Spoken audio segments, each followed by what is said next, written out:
جبت مجموع قليل، ما دخلتش الكلية اللي كنت بتحلم بيها، حاسس انك ضايع وان الدنيا ضلمت. انا جاي اقول لك لا، حياتك ما انتهتش، بالعكس حياتك لسه بتبدأ. في الفيديو ده هنتكلم عن أزمة مجاميع الثانوية العامة، وهنجاوب على سؤال مهم جدا: لو حلمك ضاع تعوضه ازاي؟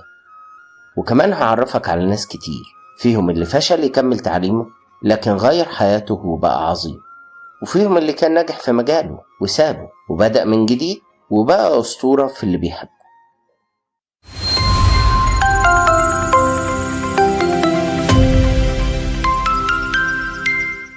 نتيجة الثانوية العامة ظهرت، وردود أفعال الناس مختلفة جدا، كل واحد على حسب شخصيته.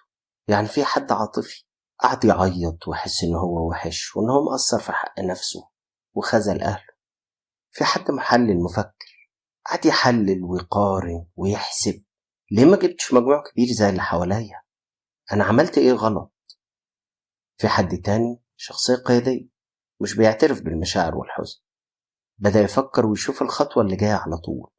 وفي واحد تعبيري اتحبط ويأس وينهار، مش عارف ياخد أي قرار وحاسس إن هو تايه. أنا عايزك تفكر وتسأل نفسك: أنت مين في دول؟ هل رد فعلك ده بيساعدك ولا بيكسر فيك أكتر؟ أنا حاسس بيك، عارف إنك موجوع وحاسس إنك مش قد التوقعات، حاسس إنك خذلت نفسك وخذلت أهلك. بس خليني أقولك على حاجة: أنت مش مجرد درجة في امتحان ثانوي، أنت كيان وشخصية. في ناس كتير نجحت في الحياة من غير ما يدخلوا لا طب ولا هندسة. الناس دي بنت نفسها من الصفر، بنوا نفسهم علشان أمنوا إن هم يقدروا، رفضوا إن حياتهم تقف عند درجة أو مجموع في ثانوي، وقرروا يبدأوا حياة تانية. اوعى تسيب نتيجة امتحان تحدد مستقبلك كله. اللي بينجح مش الأذكى، اللي بينجح هو اللي عنده نضج نفسي وشخصية مرنة، اللي عنده إصرار، عزيمة، إرادة. الشخص اللي بيقوم بعد ما يقع هو ده اللي بينجح، الشخص اللي بيفكر بإيجابية مش بيهرب. وخلينا اتفق معاك: المجتمع ساعات بيظلمك، بس الأهم يا صاحبي ما تظلمش نفسك. أنا عايز النهاردة أقولك إن في ناس كتير فشلت في دراستها ونجحت في حياتها جدا، ناس إحنا لا يمكن نتخيل المعاناة اللي عدوا بيها. عندك مثلا والت ديزني، فشل دراسيا أكتر من مرة. والت ديزني اتطرد من شغله في الصحافة لأنه ما عندوش خيال كفاية. بعد كده حاول يفتح شركة، فلست. كان عنده إصرار إنه يكمل، جاب أفكار وراح عرضها على ناس تعمل الأفكار دي، اترفض أكتر من مرة. النهاردة والت ديزني هو مؤسس إمبراطورية ديزني، أكبر شركة ترفيهية على وجه الكوكب. مش لازم تكون متفوق دراسيا عشان تكون مبدع وتعمل حاجة عظيمة. وما تسمحش لحد يحبطك، انت عارف قدراتك، عارف نفسك، عارف مواهبك كويس. كمان عندك ستيف جوبز، ده ساب الجامعة بعد أول فصل دراسي، مع انه كان بيدرس في واحدة من أعرق الجامعات في العالم، بس حس ان هو مش شايف نفسه فيها. والنتيجة هو دلوقتي مؤسس شركة أبل، الشركة اللي غيرت شكل التكنولوجيا في العالم كله. اللي بيفهم نفسه ويشتغل على شغفه كويس ممكن يسبق كل المتفوقين. عندك كمان ألبرت أينشتاين. أينشتاين اتقال عليه إن هو متخلف عقليا وهو طفل، كمان اتأخر في الكلام جدا، وكان دايما متأخر عن باقي الطلبة. تخيل إن أينشتاين فشل في امتحان دخول كلية الهندسة في أول مرة، لكن بعد كده أصبح أعظم فيزيائي في التاريخ. كمان عندك أوبرا وينفري، اللي اتطردت من شغلها كمذيعة في بداية حياتها، واتقال لها إن هي مش مناسبة للتلفزيون. أوبرا وينفري مرت بطفولة صعبة جدا وفشلت في بداية تعليمها، لكن ده ما حبطهاش. النهاردة أوبرا وينفري واحدة من أقوى نساء الكوكب وأسطورة في الإعلام. النجاح مش على الورق يا صاحبي، النجاح في الإرادة. عندك توم فورد، مصمم الأزياء العالمي. تخيل إن توم فورد ده كان بيسقط في كل المواد تقريبا. عارف يعني إيه بيسقط؟ مش جاب مجموع قليل، ودرس مواد ملهوش فيها خالص. النتيجة ساب الكلية، سافر ولف الدنيا. كل اللي كان بيشوفه في الأول يقول عليه فاشل، لحد ما لقى شغفه في تصميم الأزياء، وبقى من أهم الأسامي في عالم الموضة في العالم. أنا عايزك تكتشف شغفك، مش مهم تبدأ منين، المهم توصل لفين. هتقولي يا عم دول ناس أجانب وظروفهم غير ظروفنا في مصر والعالم العربي. هقولك أنت غلطان، وانا دلوقتي هديلك مجموعة امثلة لناس مصرية سابوا الكارير بتاعهم او الشغل اللي اشتغلوه وراحوا لحلمهم وكسروا الدنيا. عندك اكرم حسني، من ضابط شرطة لاعلامي وممثل كوميدي مبدع. اكرم في بداية حياته دخل كلية الشرطة واشتغل ضابط فعلا، وبعد كده ساب المجال ده خالص ودرس اعلام. كل الناس ساعتها انتقدته، ازاي يا عم تعمل كده؟ لكن هو راح واشتغل مذيع في الراديو وعمل ابو حفيظة وحقق نجاح كبير جدا، وبعد كده اتجه للتلفزيون والسينما، وبعدين دخل التمثيل وبقى نجم محبوب جدا. ودلوقتي مفيش رمضان يعدي بدون مسلسل لأكرم حسني. خد كمان عندك يحيى الفخراني، من دكتور لأسطورة في التمثيل. يحيى الفخراني خريج كلية طب، كان بيشتغل دكتور فعلا لكن ساب الطب واتجه للمسرح وبعد كده للتلفزيون. النهاردة يحيى الفخراني هو واحد من أعظم ممثلين الوطن العربي.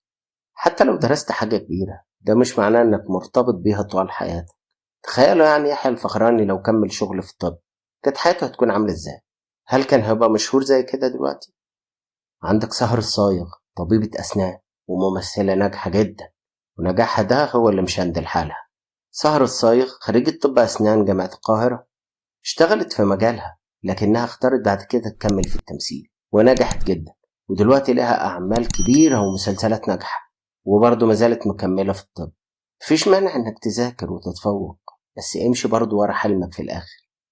عندك أحمد حسن كوكا، من طالب مجتهد لمهاجم دولي في أوروبا. والده كان مدير فني كبير في النادي الأهلي لكنه ما بدأش في مصر، ساب التعليم العادي وسافر يحترف بره وبدأ من الصفر هناك، ودلوقتي بيلعب في أوروبا وكان نجم منتخب مصر. مفيش مانع لو لقيت شغفك في الرياضة ما تترددش وامشي ورا حلمك حتى لو صعب. عندك محمود العسيلي، خريج إدارة أعمال وبقى نجم كبير دلوقتي. محمود العسيلي بيزنس ادمنستريشن في AUC، اشتغل شوية في مجاله لكنه قرر يمشي ورا الغنى، نجح وصنع اسم كبير في عالم الموسيقى. الشغف مع الشغل هو ده الكارير الحقيقي حتى لو بعيد عن شهادتك. عندك أحمد فهمي، وبعد كده راح فرقة واما، وبعد كده اتجه للتمثيل والإنتاج. النهاردة فين أحمد فهمي؟ ممثل، مؤلف، مطرب. المسار مش خط مستقيم، ممكن تلف وتدور شوية بس بتوصل للنقطة اللي انت مرتاح فيها وبتكمل وبتنجح. ودلوقتي عايز أقولك انت مش مجموعك، انت وجهتك، انت شخصيتك. في ناس جابت مجموع عالي ومشيت في سكة غلط، وفي ناس جابت مجموع قليل وما دخلتش كليات قمة بس اتجهت لمجالات تانية وحققت المستحيل بتوفيق ربنا ثم بإصرارهم وعزيمتهم. اللي حصل حصل خلاص يا صاحبي، مش هنقعد نعيط على بني مسكوب. فكر معايا في الخطوة الجاية، اسأل نفسك أنا بحب إيه فعلا؟ أنا عندي شغف في إيه؟ هل أنا بعرف أتعامل مع الناس؟ بعرف أشرح؟ بعرف أبرمج؟ طب بعرف أصور؟ هل أنا عندي كاركتر قيادي؟ شخصيتي فنية؟ شخصيتي تحليلية؟ هل أنا مبدع؟ هل أنا اجتماعي؟ حدد قدراتك الأول وابدأ دور على الطريقة اللي هتمشي فيها علشان تحقق أحلامك اللي هتحققها من قدراتك. مستقبلك مش في الكلية، مستقبلك في شخصيتك. مشكلتنا في مصر إن احنا بنربط المستقبل بكلية من كليات القمة، ومشكلتنا كمان إن احنا بنقارن نفسنا باللي حوالينا. اوعى تقع في الأخطاء دي، ما تقارنش نفسك بحد تاني. كمان ما تسمعش كلام الناس اللي بتحبطك. كمان ما تسلمش نفسك لفكرة إن خلاص مستقبلك ضاع واتدمرت. شوف إيه الكورسات والمهارات اللي تناسبك، اشتغل على تطوير ذاتك جنب الكلية اللي هتدخلها. افتكر دايما الكلية مش وسيلة، كلية هدف، ولازم توصل لهدفك. انت ممكن تكون دلوقتي حاسس انك تايه وان كل حاجة ضاعت منك، بس انا هنا علشان اقولك انت لسه في اول الطريق. انت عندك حاجات محدش يقدر ياخدها منك، عندك شخصيتك، اصرارك، عندك حلمك. ابدأ من النهاردة وكل يوم هيكون احسن من اللي قبله. وما تنساش انت مش مجموعك، انت قيمتك اللي جوه قلبك وعقلك واصرارك. لو في حد صاحبك جاب مجموع قليل ابعت له الفيديو ده، خلي الليلة دي تكون بداية ليه مش نهاية.